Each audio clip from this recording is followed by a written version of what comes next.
Assalamualaikum warahmatullahi wabarakatuh. Salam sejahtera untuk kita semua.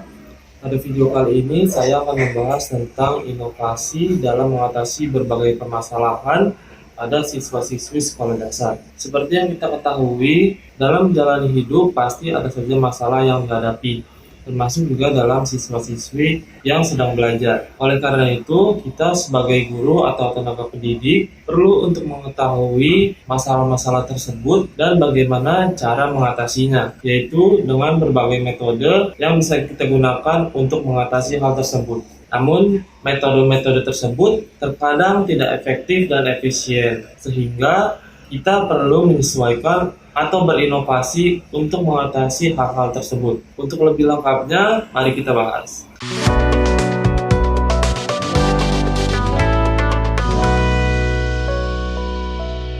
Sebelum kita masuk ke masalah, kita harus tahu apa itu inovasi dalam dunia pendidikan. Inovasi dalam dunia pendidikan adalah suatu upaya untuk memperbarui metode atau cara-cara yang sudah ada, sehingga cara-cara sebelumnya dapat berjalan secara efisien maupun efektif. Inovasi ini juga bisa berbentuk sebagai suatu hal yang baru yang belum ada sebelumnya. Selanjutnya yaitu masalah-masalah yang sering dihadapi oleh siswa. Yang pertama yaitu adalah masalah dalam belajar. Masalah dalam belajar ini bisa disebabkan oleh dua faktor. Yang pertama yaitu adalah faktor internal. Saya mengambil penelitian dari Howard Gardner yaitu multiple intelligence. Dalam teori ini dijelaskan bahwa manusia memiliki 9 kecerdasan, di mana 9 kecerdasan ini berbeda satu dengan yang lainnya.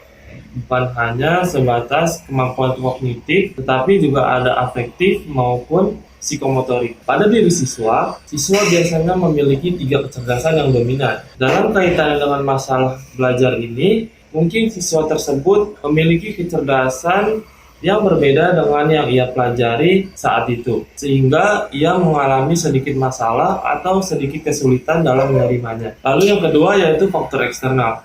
Faktor eksternal ini bisa berasal dari sekolah maupun di lingkungan di rumahnya. Contohnya yaitu hubungan dengan orang tua, hubungan dengan teman, tetangga, dan guru. Inovasi yang bisa dilakukan untuk mengatasi hal tersebut yaitu yang pertama adalah menggunakan prior knowledge. Prior knowledge ini adalah guru memancing siswa untuk belajar dari lingkungan sekitarnya. Karena siswa SD akan lebih cepat menangkap pelajaran jika suatu pelajaran tersebut dihubungkan dengan kondisi di sekitarnya atau selaras dengan realita yang ada. Yang kedua yaitu menggunakan metode reciprocal atau reciprocal teaching. Reciprocal teaching ini yaitu guru memancing siswa untuk menjawab pertanyaan yang diberi oleh guru berdasarkan dengan kemampuan atau pengetahuan yang ia dapatkan. Prinsip ini sebenarnya sama dengan prior knowledge. Tetapi pada reciprocal ini bisa dituntut untuk memahami suatu teori. Yang ketiga yaitu melakukan pendekatan secara intensif kepada siswa-siswi. Yaitu bisa dengan cara guru mendengarkan tentang keluhan siswa, kenapa bisa demikian, sehingga ia bisa termotivasi untuk menjadi lebih baik ke depannya. Tak lupa guru juga bisa memberikan semangat atau motivasi kepada siswa tersebut. Lalu yang terakhir adalah guru bisa membentuk suatu kelompok belajar agar siswa tersebut nyaman. Tetapi, guru juga harus memberikan kesempatan bagi seluruh siswanya. Maksudnya adalah, dalam satu kelompok itu tidak hanya diisi oleh orang-orang pintar saja, namun juga harus dibarengi dengan siswa yang tingkatnya high, low, dan intermediate. Masalah selanjutnya yaitu adalah siswa yang dalam tanda petik aktif dan membuat gaduh di kelas. Dalam hal ini, kita tidak bisa 100% menjudge bahwa anak itu bermasalah, karena seperti yang dijelaskan oleh Howard Gardner, bahwa manusia itu memiliki kecerdasan yang bermacam-macam. Bisa jadi, anak yang dalam tanda petik aktif ini, atau sering membuat gaduh ini, memiliki kecerdasan linguistik di atas rata-rata. Sehingga kita sebagai guru harus bisa melihat potensi tersebut dan mengarahkan anak tersebut agar kedepannya bisa lebih baik lagi. Caranya yaitu bisa memberikan dorongan atau mengarahkannya kepada lomba-lomba yang berkaitan dengan keaktifan siswa,